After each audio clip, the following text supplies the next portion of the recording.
याद रखना भंगी शब्द नहीं है ये।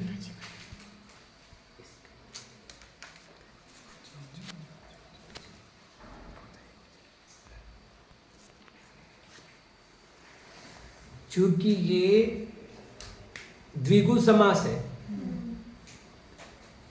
ये जो समास है ये द्विगु है और द्विगु की एक विशेषता होती है।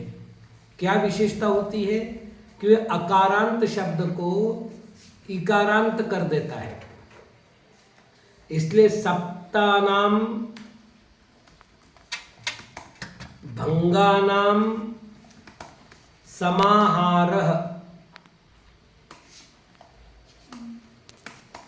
जब अपन बोलेंगे तो सामान्य शब्द बनेगा सप्तभंग, किंतु जैसा अभी मैंने कहा यदि अकार है तो इकार हो जाएगा, इसलिए अपन कहते हैं सप्तभंगी। तो इसका जो मूल शब्द क्या होगा? सप्त। अब इसमें जो सप्त शब्द है सप्तन, ये जो शब्द है वो है सप्तन, और ये जो सप्तन शब्द है ये संख्यावाची शब्द है, और इस संख्यावाची शब्द का जब भी रूप बनता है तब बनता है सप्त। वास्तविक शब्द क्या है? सप्तन। अब जो दूसरा शब्द है वो अपने सामने है भंग। ये जो भंग शब्द बना है ये है वास्तविक में भंज धातु से घय प्रत्यय लग करके बना हुआ शब्द।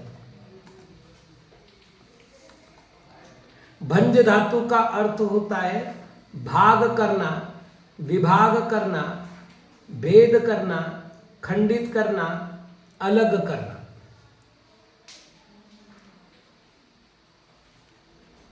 तो सप्तभंग का अर्थ हो गया 7 प्रकार से भेद करना। दिख रहा है ना? 7 प्रकार से भेद करना, 7 प्रकार से डिवाइड करना, खंडित करना, टुकड़े करना। किसके? तो उत्तर आएगा कथन के। हम जो कथन कर रहे हैं उसको अपेक्षा पद्धति को आधार बना करके जो टुकड़े किए जाते हैं उसको कहते हैं सप्तभंगी।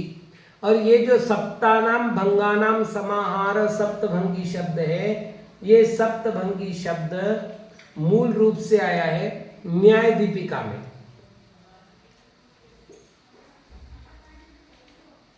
ये मूल रूप से मतलब ये जो वाक्य आया है ये न्याय दीपिका में अभिनव आचार्य धर्मभूषण महाराज ने लिखा है। तो एक सबसे बड़ी बात यह है कि ये की यही परिभाषा मतलब आचार्य प्रणीत पद्धति में है। सप्तभंगी की जो लक्षण की व्यवस्था है, पंचास्ति काय की तात्पर्य वृत्ति गाथा नंबर 14, इसमें ये लिखा हुआ है एकस्मिन्न विरोधेन प्रमाण नय वाक्यता सदादि कल्पना याच सप्तभंगी सामता। एकस्मिन, एक ही वस्तु में। अब वस्तु क्या हो गया? आधार। एकस्मिन क्या है? सप्तमी। तो एकस्मिन वस्तुनि, एक ही वस्तु में अविरोधेन, अविरोध से, प्रमाण नय वाक्यता, प्रमाण और नए वाक्य के अंदर, या सदादि कल्पना, जो सत आदि की कल्पना है, सा सप्तभंगी इति मता, वो सप्तभंगी है ऐसा जानना चाहिए। इस विषय में श्वेतांबर आचार्य मल्लिशेन स्वामी ये लिखते हैं एकत्र जीवादौ वस्तुनि,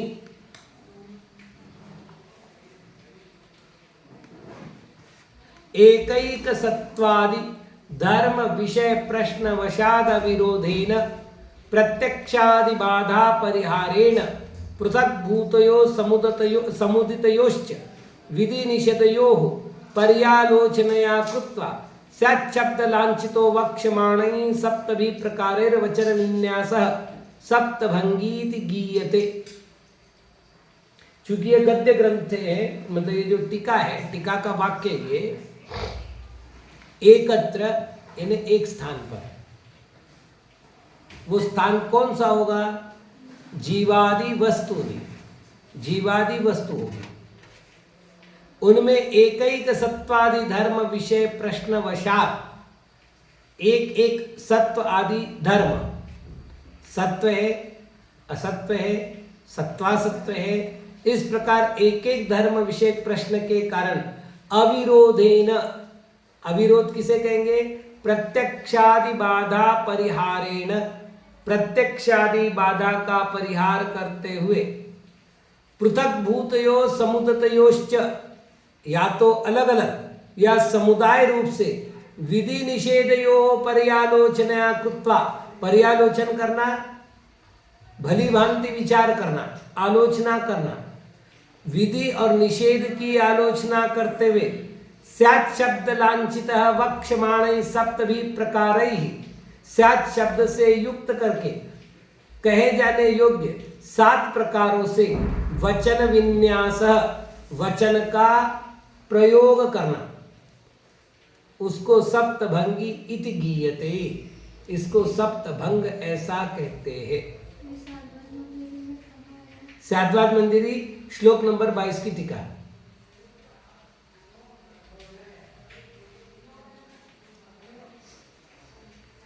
मतलब अब तक अपना क्या निष्कर्ष निकला कि जीवादि एक प्रकार की जो जीवादि रूप से जो अलग अलग वस्तुएं हैं, उस वस्तु के बाद मतलब उस वस्तु में पाए जाने वाले जो अनंत धर्म हैं, उनमें से किसी एक धर्म को लेकर के जो प्रत्यक्ष अनुमान वगैरह वगैरह प्रमाणों से बाधा ना हो, ऐसा जो कथन करने की स्यात् पद्धति है, उसको सप्तभंगी कहते हैं। अब इसमें कुछ विशेष बातें अपने को देखने योग्य है। पहले तो सप्तभंगी के सामान्य नाम क्या है वो अपने को देखने पड़ेंगे। तो ये नाम मिलते हैं पंचास्तिकाय गाथा नंबर 14। सिय अत्ति नत्ति उहय अवत्तब्बम पुनः यतत् तदियम तत्तिदयम दब्बम कुसत्तभंगम आदेशवशेन संभवति। आदेशवशेन अपेक्षा पद्धतिया, अपेक्षा पद्धत्या, अपेक्षा पद्धति से, दब्बम सत्तभंगम संभवति, द्रव्य के 7 भंग उत्पन्न होते हैं। 7 भंग देखो मतलब कितना शॉर्टकट में बताना चाहिए। केवल एक पंक्ति में यानी केवल 2 चरणों में 7 भंगों के नाम दिए। सिय अत्थि, अब ये सिय शब्द सबके साथ लगाओ। स्यात् अस्ति, सिय नत्थि, स्यात् नास्ति, सिय उभय, स्यात् उभय, सिय अवक्तव्यम, स्यात् अवक्तव्य, और पुनः तत्तिदयम। अब इन तीनों को वापस लगा लो तो सप्तभंग कैसे बनेंगे वो देखो आप। स्यात् अस्ति एव, स्यात् नास्ति एव, स्यात् अस्ति नास्ति एव, स्यात् अवक्तव्य एव,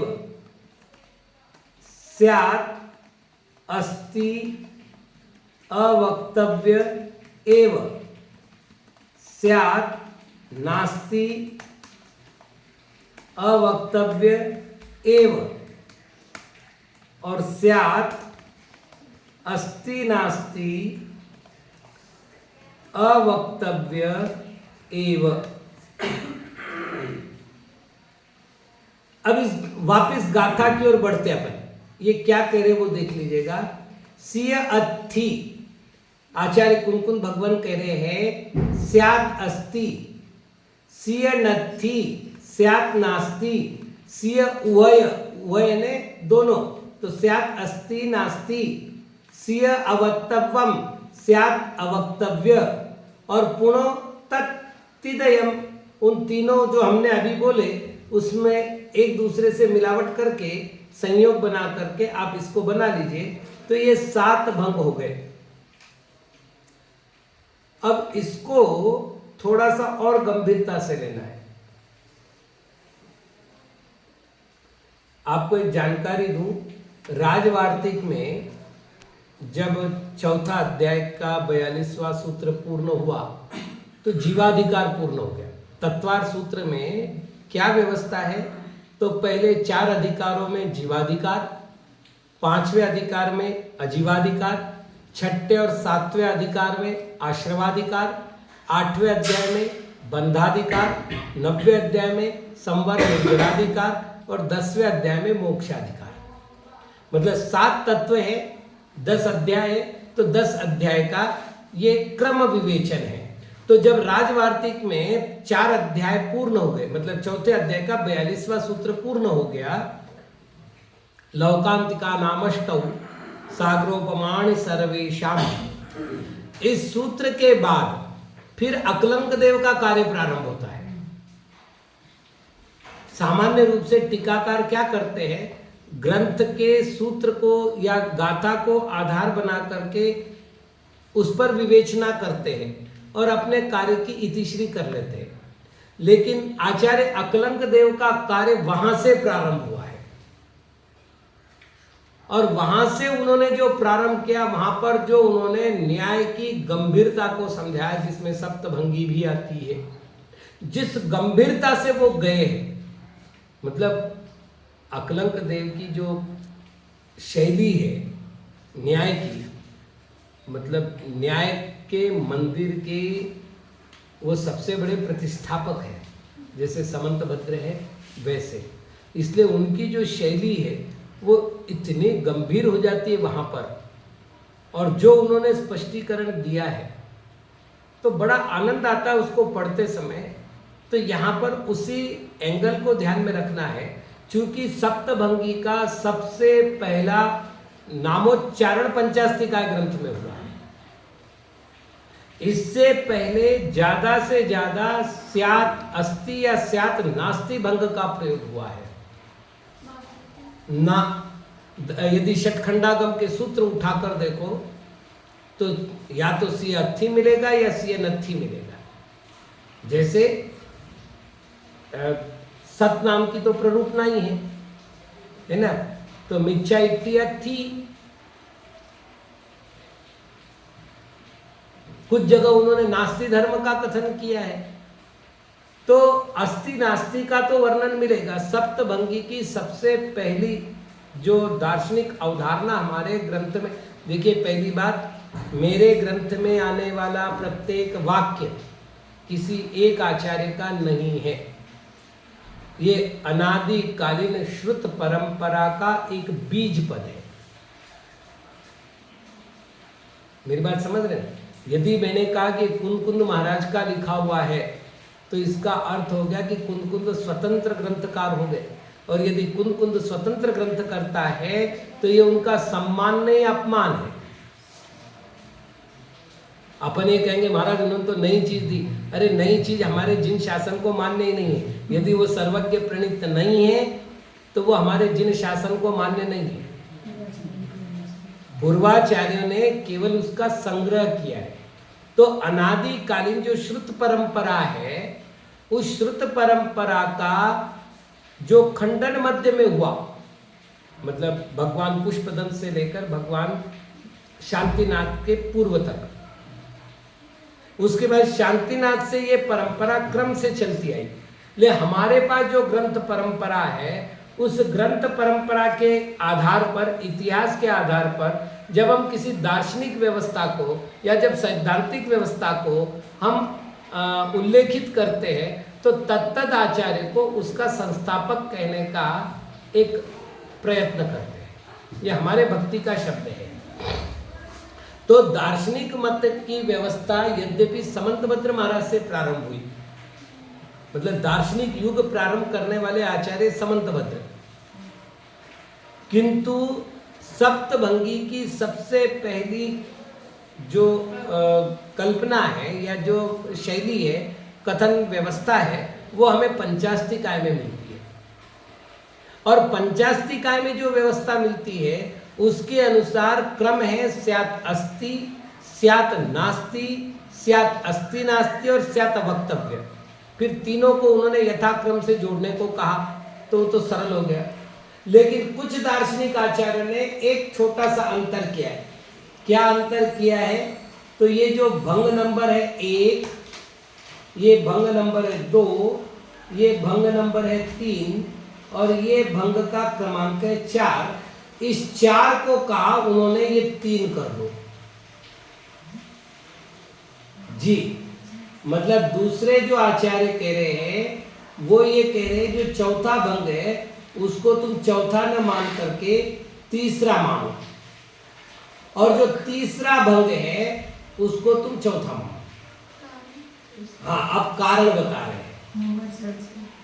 देखिए माता जी, ऐसा नहीं है कि हमारे यहाँ आचार्यों में कोई मतभेद हो, शैली भेद होती है, और शैली का जब भेद होता है तो कथन में निश्चित भेद आना है, ठीक है ना। शैली का जब भेद होगा तो कथन में भेद कैसे आता है वो देखिए। हमारे यहाँ भंगों को 2 भागों में बांटा गया। या तो किसी ने कहा शुद्धाशुद्ध भंग, अन्यथा किसी ने कहा मूल उत्तर भंग। ये 2 मान्यता मिलती है। कोई शुद्धाशुद्ध भंग कहता है और कोई मूलोत्तर भंग कहता है। मूल भंग का अर्थ तो आप जानते हैं, मूल यानी आधारभूत, जैसे मूल गुण और उत्तर गुण। तो मूलाचार में क्या किया? उत्तर गुणानाम आधारभूता गुणा मूल गुणा, और मूल गुणानाम रक्षण कर्तारः उत्तर गुणा। आपको समझ में आया? तो मूल और उत्तर में भेद क्या होता है? एक बेसिक होते हैं और एक उसके आधार पर निर्मित होते हैं। तो आप मूल देख लीजिएगा, आप इधर आकर के देख लीजिएगा, अस्ति, नास्ति और अवक्तव्य। इसके अलावा आपको मिलेगा कि कहीं ना कहीं दूसरे का सहयोग लिया है। यदि अस्ति नास्ति कहते हैं,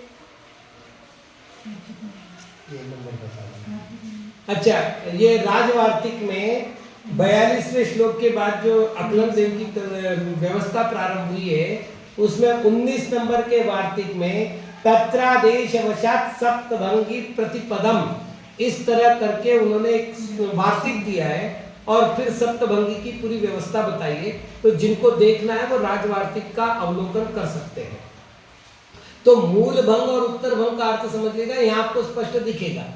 अस्ति में कोई मिलावट नहीं है, नास्ति में कोई मिलावट नहीं है, अवक्तव्य में कोई मिलावट नहीं है। लेकिन अस्ति नास्ति में 2 मिले हुए हैं, पहला भंग और दूसरा भंग मिला है, ठीक। 5वें भंग में पहला भंग और चौथा भंग मिला हुआ है। 6ठे भंग में दूसरा भंग और 5वां भंग मिला हुआ है, और ये चौथा भंग। और 7वें में मतलब 7वें में तीसरा भंग और चौथा भंग मिला हुआ है। तो फिर मूल भंग कितने हो गए? 3। उत्तर भंग कितने हो गए? 4।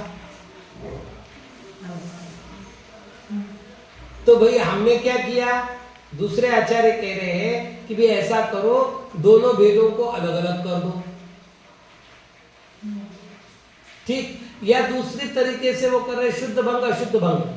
शुद्ध का अर्थ होता है पर से विविक्त, अमिश्रित।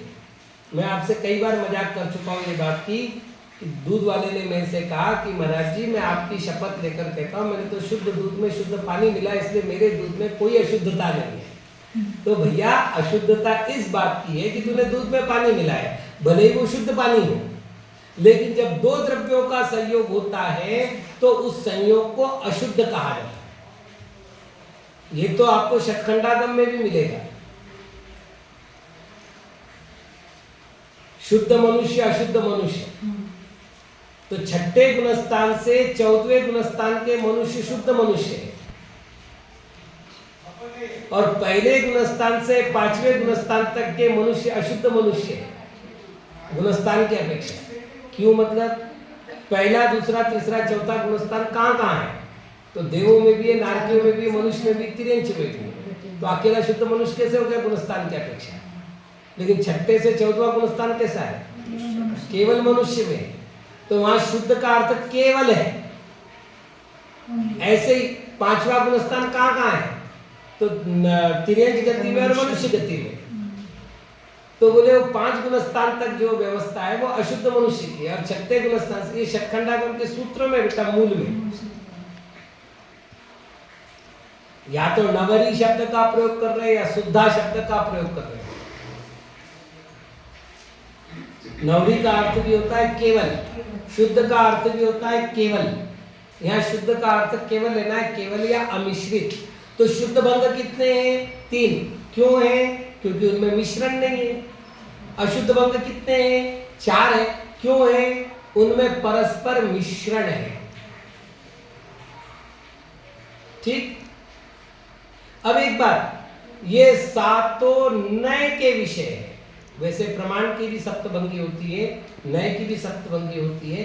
ये चर्चा अपन बाद में करेंगे जब सप्तभंगी के 2 भेद करेंगे तब, और उसके उदाहरण भी देखेंगे। अभी अपन केवल बात कर रहे हैं, जो थोड़ी सी गंभीर बात है, कि यहाँ पर एकांत से ही कथन होगा। आप जिस कथन को करेंगे वो एक होगा, उसका दूसरा ऑप्शन नहीं होगा। जी, स्यात भी दिया है, एव भी दिया है। मतलब भंग जब भी बनेगा, केवल अस्थि नाम का कोई भंग नहीं है सप्तभंगी में। कहने को सिय अच्छी कहा है कुनकुन महाराज ने, लेकिन इसको अवधारणात्मक नियामक कहना है। हाँ? नहीं, आप करो ना। आपका नाम साक्षी ही है या भी है? एव या अपी? अपी है। नहीं, एक सामान्य, मतलब आपको क्या पुकारा जाए? साक्षी बोल रहे हैं ना यहाँ, तो एव हो गया ना। साक्षी बोलने बाद ये तो नहीं आ रही। तो यहाँ पर ये 2 बड़े व्यवस्थित शब्दों का समायोजन हमें करना पड़ेगा, एक स्यात् और दूसरा एव। और इसकी गंभीरता कितनी है ये तो अकलंक महाराज से पूछ सकते हैं। अकलंक महाराज लिख रहे हैं कि स्यात् अस्ति एव कहने का अर्थ हो गया किसी अपेक्षा से अस्ति ही है, अर्थात अन्य अपेक्षाओं से नास्ति आदि है। तो फिर आपको 7 भंग कहने की आवश्यकता क्या? आप एक ही कहो। यह अकलंक देव ने प्रश्न उठाया। आपको समझ में आया? मैंने कहा स्यात् अस्ति एव, किसी अपेक्षा से अस्ति है, यानी शेष अपेक्षाओं से कुछ और भी है। तो फिर 7 बोलने की आवश्यकता क्या है? आप स्यात् अस्ति एक ही भंग बोलो। तो आचार्य महाराज ने उत्तर दिया, नहीं, गुण और गौण और मुख्य विवक्षया, मतलब गौण और मुख्य की विवक्षा से सभी भंगों की अपनी सार्थकता है, ये बताने के लिए हमको 7 बताने पड़े। वापिस एक बार, एक कहने से 7 का ग्रहण हो रहा है कि नहीं हो रहा है? हो रहा है। अरे भाई 7 ही समझने में हमें कठिनाई है, तो एक कहने से 7 समझ में हमारे आता क्या? तो नहीं है। तो जब एक में 7 गर्भित हो रहे तो 6 हो गए गौण और 1 हो गया प्रधान। तो प्रधान कहेंगे तो कोई एक कहने पर 7 भंगों का ग्रहण होगा, लेकिन जब गौण को कथन करने का भेद करेंगे, गौण को कथन करने की पद्धति को अपनाएंगे, तो हमारे पास प्रत्येक समय में एक भंग होगा प्रमुख, बाकी भंग होंगे गौण। इस तरह से 7 भंग बनेंगे। और इस पर चर्चा करते हैं। सबसे पहले आता है स्यात्। ये जो स्यात् शब्द है, मतलब आचार्य समंतभद्र महाराज ने कहा कि महाराज स्यात् शब्दस्तावके न्याय नान्येषामात्म विद्विषाम। ये माता जी ने यहाँ पर दिया मानुषा मिच्छा मिच्छा। चलिए अपन स्यात् शब्द की व्याख्या करते हैं। स्यात् शब्द जैनागम में दो प्रकार से आया है, एक धातु रूप और दूसरा निपात रूप। छोटी छोटी बातें होती है बेटा, यदि ठीक से समझ में आ जाए तो बड़ा आनंद आ जाए।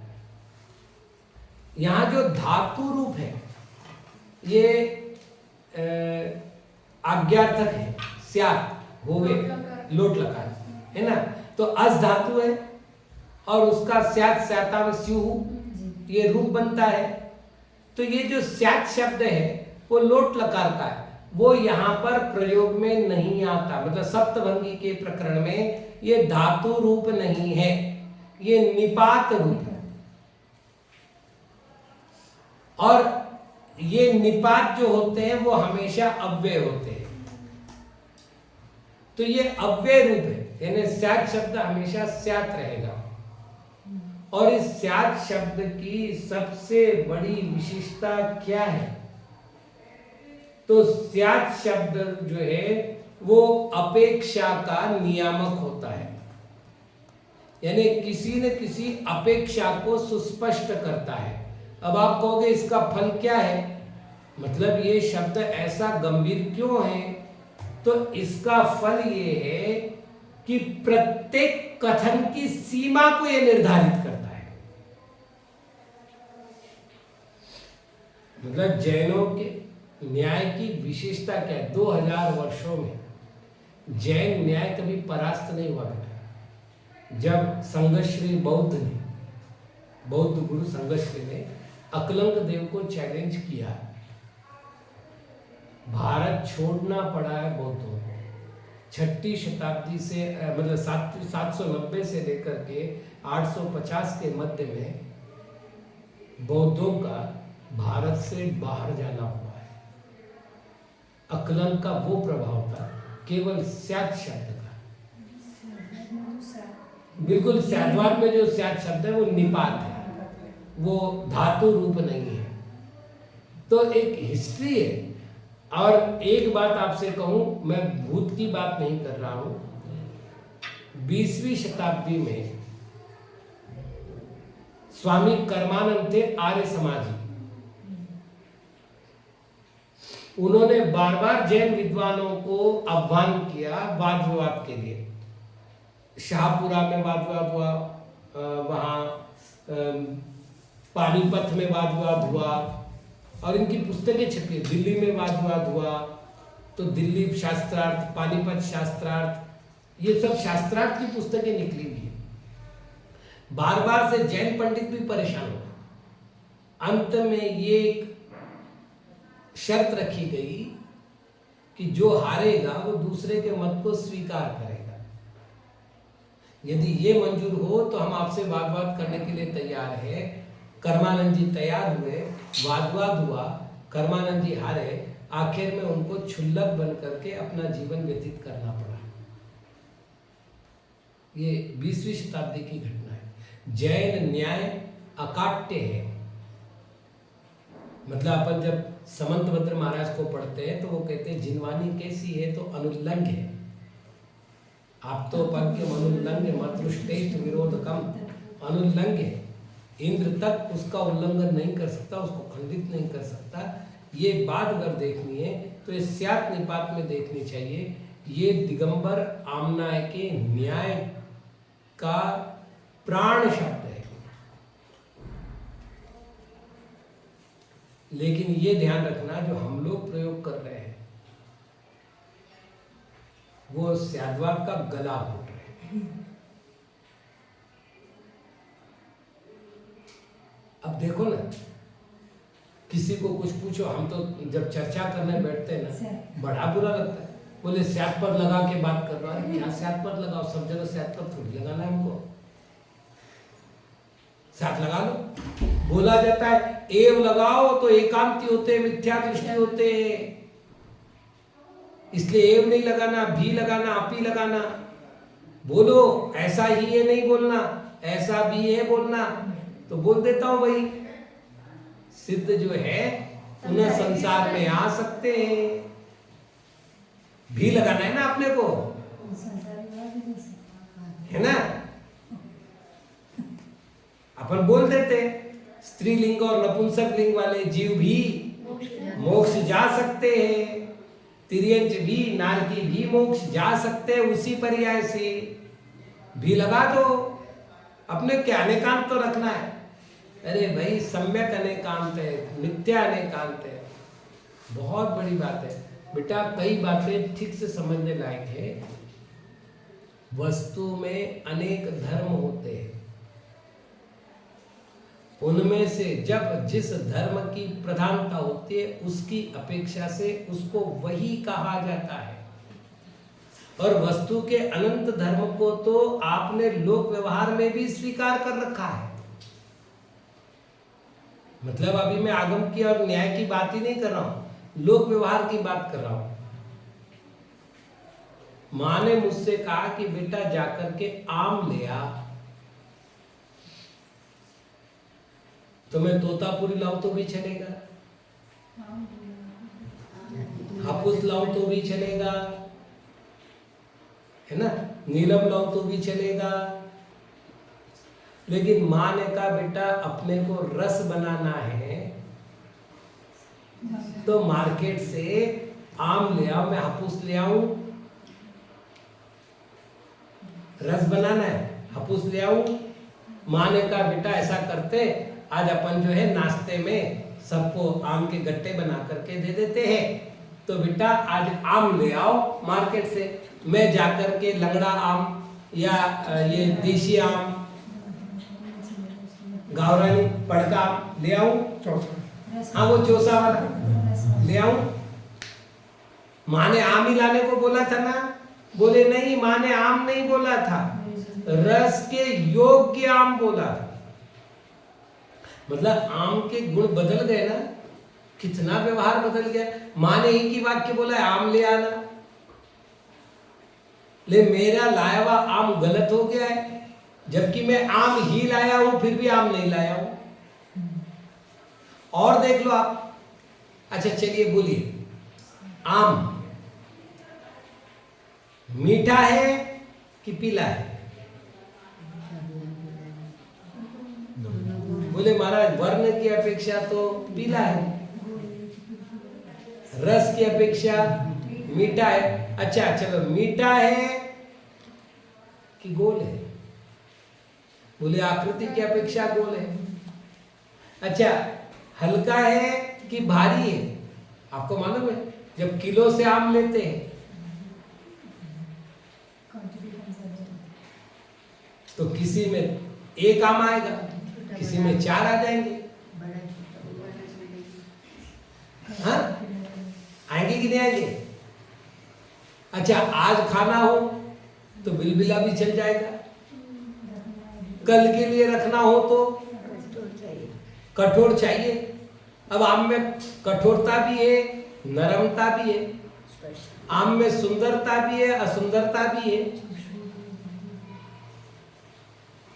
कितने धर्म आम के? बोले हमको तो गोल चाहिए, ये लंबे वाले नहीं चाहिए। हाँ पीला नहीं चाहिए, थोड़ा सा केसरी चाहिए। कितनी बातें कर लेते हम एक आम के संबंधित। तो लोक व्यवहार में भी हम लोगों ने इस एव को स्यात को लगा करके आम तो अब उदाहरण हो गया, ऐसे और लगा लो। तेरे को आम चाहिए तो बोल ये बोले चाहिए तो सही लेकिन ये नहीं लूंगा, दूसरा देता है तो दे, मैं क्या करूंगा इसको लेकर, है ना। ऐसे ही जब अपने को बताओ रंग अच्छे होते हैं कि नहीं? सब रंग अच्छे होते हैं ना, लाल रंग अच्छा होता है ना, ठीक है, अब मुझे जो है बगीचा बताना है, बगीचे में पेड़ बताना है, पेड़ की हरी पत्तियां बतानी है, मतलब पत्तियां बतानी है। मैं लाल रंग लगा दूं?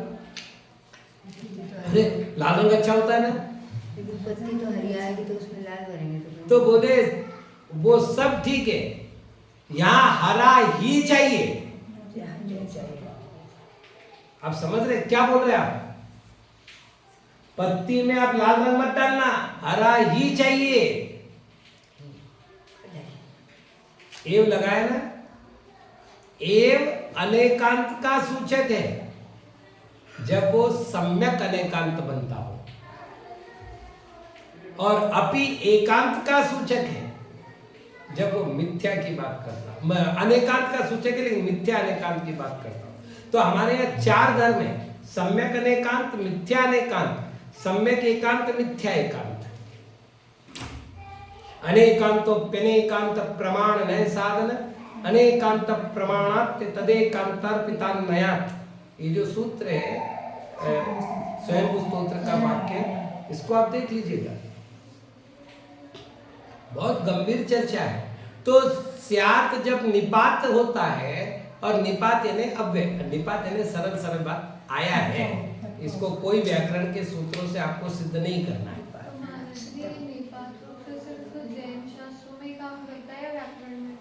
व्याकरण में भी नहीं, देखिए स्याच, देखो बेटा, केवल जैनों ने स्याच शब्द का प्रयोग नहीं किया है, जैनों ने ही स्याच शब्द का प्रयोग नहीं किया, स्याच शब्द का प्रयोग तो अजैनों ने भी किया है। क्योंकि हम लोगों ने, देखिए मैं अपनी बात कर रहा हूँ, मैंने तो वेद उपनिषद वगैरह भी पढ़े हैं, उपनिषदों में स्याच शब्दों का प्रयोग करके आत्मा का वर्णन किया है, उसके अलावा कोई गति ही नहीं है। आपको कोई ना कोई अपेक्षा तो बतानी पड़ेगी। अब क्या हुआ, इस स्यात शब्द के साथ एक अन्याय हुआ, जिसको अपन न्याय शास्त्र में कहेंगे वाक्छल, और उन्होंने स्यात शब्द का अर्थ किया शायद।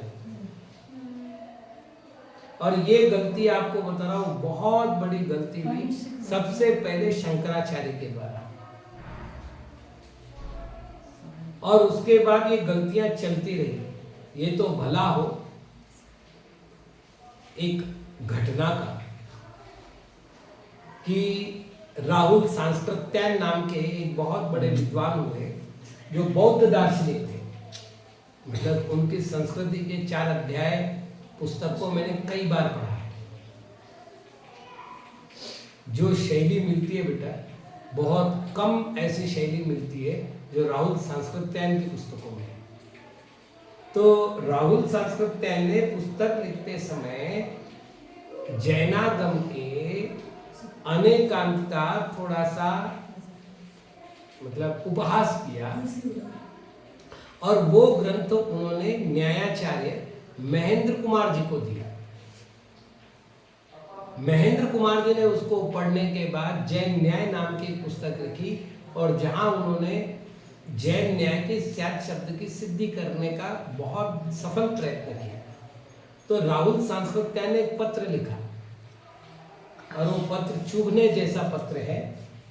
राहुल सांस्कृत्यायन ने लिखा कि मैं पहले तो क्षमा मांगता हूं कि जिस विषय को मैंने ठीक से नहीं समझा, उस विषय को मैंने लिखा वगैरह, लेकिन बाद में उसने कहा कि ये दोष मेरा नहीं है, क्योंकि मैंने तो परंपरा से प्राप्त पाठों को देख करके ये काम किया, और परंपरा से प्राप्त हमको पाठ मिल रहे शंकराचार्य आदि दार्शनिकों। अंत में ये दयानंद सरस्वती, सत्यार्थ प्रकाश, यहां तक के पाठ मिले, आपके ग्रंथ तो मिलते ही नहीं। तो आपके ग्रंथ जब मिलेंगे ही नहीं, तो आपके बारे में हम कैसे बताएं कि आप क्या कहना चाहते हैं? तो एक बहुत बड़ी बात है कि स्यात शब्द को शायद समझने की भूल की गई, और ये भूल केवल उन्हीं की नहीं, दुर्भाग्य से जैनों की भी है। मतलब एवं हमारे सागार अनगार जब विद्वान बात करते हैं ना, ऐसा भी होगा ऐसा भी होगा, मान लो क्या है, स्यातवाद है भैया। सम्यक ज्ञान के 3 दोष है, संशय, विपर्य और अनध्यवसाय, ठीक है ना। ऐसा भी होगा या ऐसा भी होगा, हो सकता है ऐसा हो, ये संशय है। ये सम्यक ज्ञान नहीं है तो फिर अनेकांत कैसे हो सकता है? क्योंकि सम्यक ज्ञान का भेद अनेकांत है। मिथ्या ज्ञान में अनेकांत कहां से मानेंगे? आज जो अनेकांत और सद्भाव की हम चर्चा कर रहे हैं, यदि विपरीत है, ऐसा ही है, तो वो तो अनेकांत होगा ही नहीं, उसकी तो बात नहीं। लेकिन कुछ तो होगा, आपने क्या सद्भाव से मान लो दोनों भी पक्ष, तो ये अनित्यवसाय हो गया, महादोष है। तो ये बहुत बड़ी भूल है। मैंने देखा, हमने कई बार साधुओं से भी चर्चा की। हमारे गुरु तो देखो बहुत प्रत्यक्ष में, मेरा तो बड़ा सौभाग्य है कि मेरे गुरु ने जो कुछ दिया उसके पीछे एक सावधानी जरूर थी। हम कहते थे ना, किसी आचार्य ने कहा है, बोले किसी नाम के आचार्य कौन सी शताब्दी में सुविधि सागर जी? किसी ग्रंथ में लिखा है, बोले किसी नाम का ग्रंथ कौन सी शताब्दी में लिखा है, कौन से आचार्य लिखा है? मैंने कहा महाराज को मालूम नहीं। जब मालूम नहीं तो बोल क्यों रहे हो? किसी संदेह वाक्य है और तुम वक्ता हो, संदेह दूर करना चाहिए। छह डाला में क्या है? जिनके आचार्यों ने लिखा है। हाँ, आचार्यों ने लिखा है, तो मतलब एक ग्रंथ बहुत सारे आचार्यों ने लिखा है क्या? कौन से आचार्य लिखा भैया? एक तो कोट करो आप। धवला में लिखा है, 17 पुस्तकें भैया आज की तारीख में धवला की, कौन सी पुस्तक में है? संदेह क्यों फैला रहे हो? बोलो। मतलब बहुत गलत ढंग से हमारी प्ररूपना हो रही है। हमारे गुरु महाराज इसके सख्त खिलाफ थे। मतलब कई बार तो स्टेज पर टोका उन्होंने, नहीं मालूम मत बोलो, आप विषय की तैयारी करके बैठो। बोले वक्ता कौन होता है? जो अपने विषय में पारंगत होता है। तो जिस विषय में आप कर रहे हैं प्रवचन, उस विषय में आप अपनी पूरी तैयारी रखो, और नई तैयारी तो मत प्रवचन करो। सीधा एक काम करो, एक गाथा लो और उस गाथा का विस्तार करो और अपना प्रवचन बंद करो। मत बोलो इधर उधर की बातें अगर आपको नहीं पता। आचार्यों ने कहा है भैया, आज की तारीख में कम से कम 70 आचार्य हैं। कौन से आचार्य ने कहा भाई? कोई नाव गाँव तो होगा उनका, उनकी ग्रंथ का कोई नाम तो होगा कि तुम्हारे कान में आकर कह गए। तो ये सद्भाव की व्यवस्था नहीं कि कहीं लिखा है मान लो। अरे मान लो ये गणित में हो सकता है, मान लो ये लोक व्यवहार में हो सकता है, मानवी बहन, मानव भाई, मानव रिश्ता, ये सब लोक व्यवहार में हो सकता है, सिद्धांत में नहीं होता मान लो। यहां तो आपको सिद्ध करना पड़ेगा। सिद्ध है अंत जिसका, वो सिद्धांत है। जिसका निष्कर्ष, जिसका धर्म सिद्ध है, अंत यानी धर्म होता है। अनेकांत में अंत शब्द का अर्थ धर्म है। तो सिद्ध है अंत जिसका, यानी जिसका धर्म सिद्ध है, पक्ष सिद्ध है, हेतु सिद्ध है।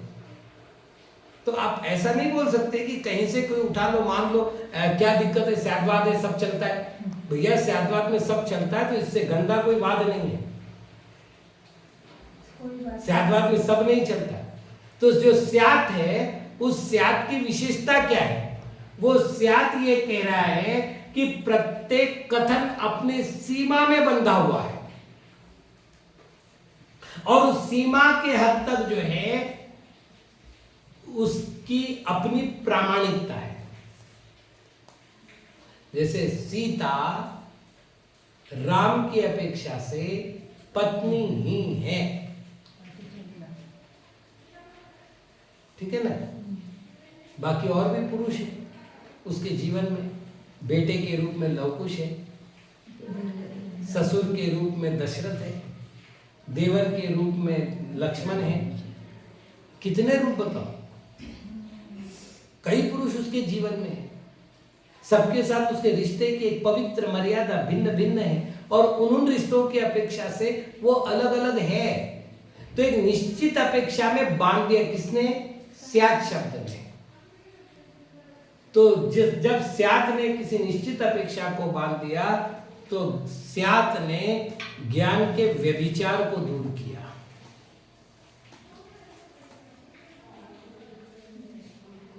यहाँ व्यभिचार शब्द का अर्थ करना है ज्ञान से उत्पन्न होने वाले जो दोष है। हाँ, संशय विपर्य अनद्य रसायनिक दोष ले लो या एकांत विपरीत वगैरह जो दोष आ रहे हैं, मतलब मिथ्यात्व के भेद वो ले लो। क्योंकि दर्शन और ज्ञान को सहचरी माना है, तो जो जो दर्शन के दोष है वो ज्ञान के दोष हो जाएंगे। तो ये ज्ञान के व्यभिचार को दूर किया इस स्यात में। इस स्यात की इतनी बड़ी गरिमा है, मतलब शब्द बड़ा छोटा दिखता है, लेकिन इस छोटे शब्द में जो गरिमा है, इसने प्रत्येक वाक्य को एक सीमा में बांध करके एक मर्यादा कर दी कि केवल इतनी अपेक्षा मुख्य करते हो तो ये वाक्य सत्य है, इसके अतिरिक्त करते हो तो इस वाक्य की प्रामाणिकता बाधित होती है। ये स्यात् शब्द की कथनावली है।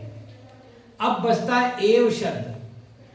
मैंने कल भी आपको बोला था कि हमारे पास सप्तभंगी का वर्णन करने वाला एकमात्र ग्रंथ आज की तारीख में स्वतंत्र ग्रंथ है, जिसका नाम है सप्तभंगी तरंगिणी।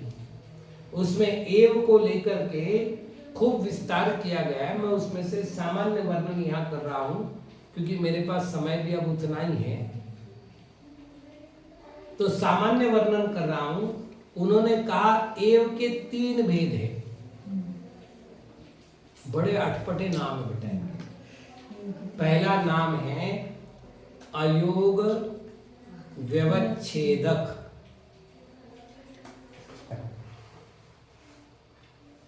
चूंकि ये थोड़ा सा क्लिष्टतम नाम, मतलब अब आप सोचो कि एव का नाम देना हो और अगर ऐसा नाम दिया जा रहा हो, क्योंकि अब ये भाषा ही ऐसी है, तो इसमें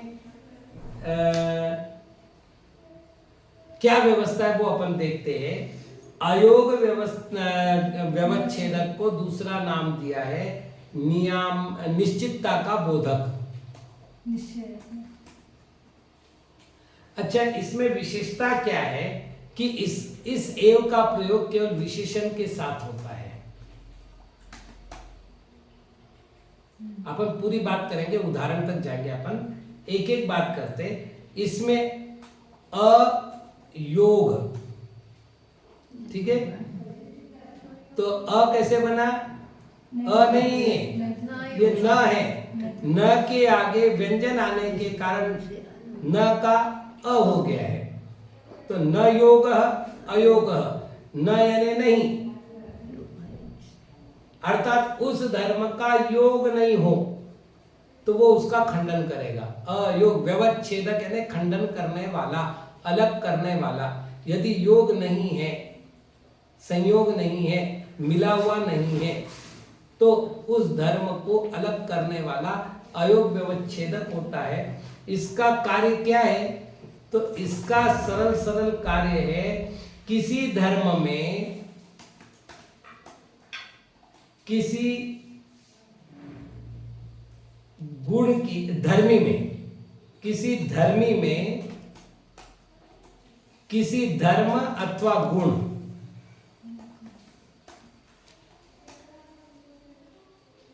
की निश्चित उपस्थिति का ज्ञान कराना।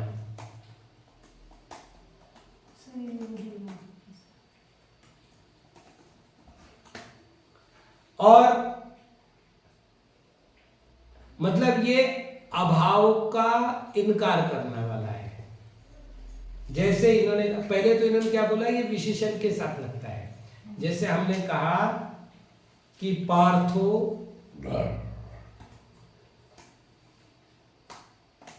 धनुर्धर एव, विसर्ग का लोप हो जाएगा।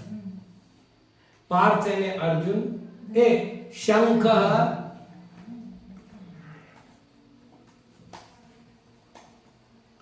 पांडुर एव, ये उदाहरण है इसका।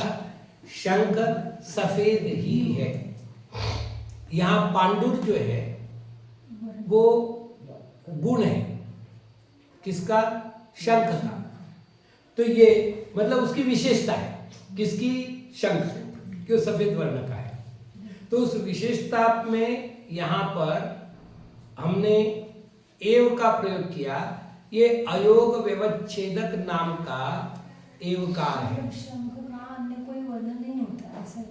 नहीं, यहाँ ये कह रहे हैं कि किसी धर्मी में किसी धर्म या गुण की निश्चित उपस्थिति बता रहे हैं, तो हमने उसकी निश्चित उपस्थिति बताई है, पांडुरेव।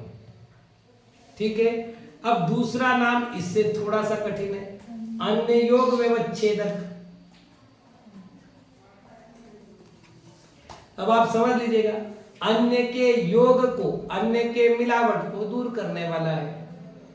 इन्होंने कहा अनन्यता का बोधक।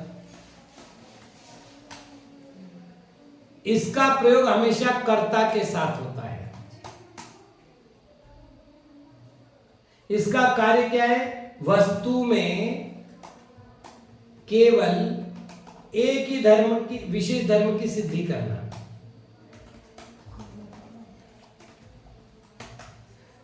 ठीक। मतलब अपन एकदम सरल कहे तो क्या कहेंगे? यही है, इसके अतिरिक्त अन्य नहीं। ठीक। अब इसका उदाहरण क्या है? पार्थो धनुर्धर एव।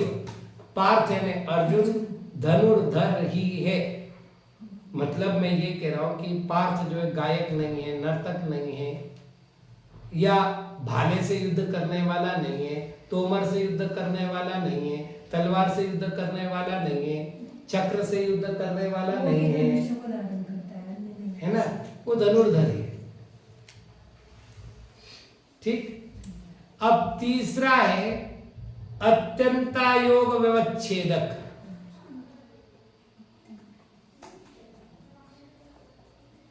व्यवच्छेदक का अर्थ होता है अलग करने वाला, दूर करने वाला, खंडन करने वाला। इनका प्रयोग केवल क्रियापद के साथ ही होता है। देखिए, कर्ता के साथ होगा तो अन्य योग, विशेषण के साथ होगा तो अयोग, और क्रियापद के साथ होगा तो एकदम सरल हो गया। वाक्य के 3 अलग अलग हिस्से कर लेते हैं और 3 अलग अलग हिस्सों के साथ एव लगाते हैं तो बात सरल सी हो जाएगी। तो क्रियापद के साथ लगा रहे, तो ये जो है, अब ये कह रहे अत्यंत योग है इसमें, तो ये क्या करता है? यह उस क्रिया के त्रैकालिक अभाव का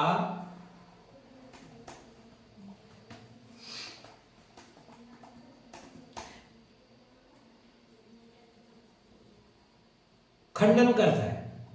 मतलब ये क्रिया अभाव को प्राप्त हो ही नहीं सकती त्रिकाल में, ये बताता है। मतलब ये बताता है कि यह निश्चित रूप से हमेशा होता है।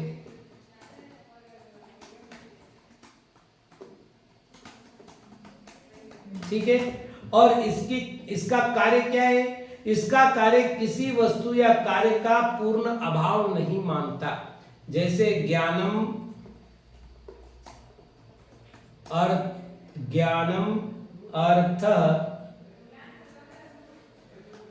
गृह्णाति एव। ज्ञान अर्थ को ग्रहण करता ही है। अब ज्ञान हो और पदार्थों को ग्रहण नहीं करे, ऐसा किसी काल में हो सकता है?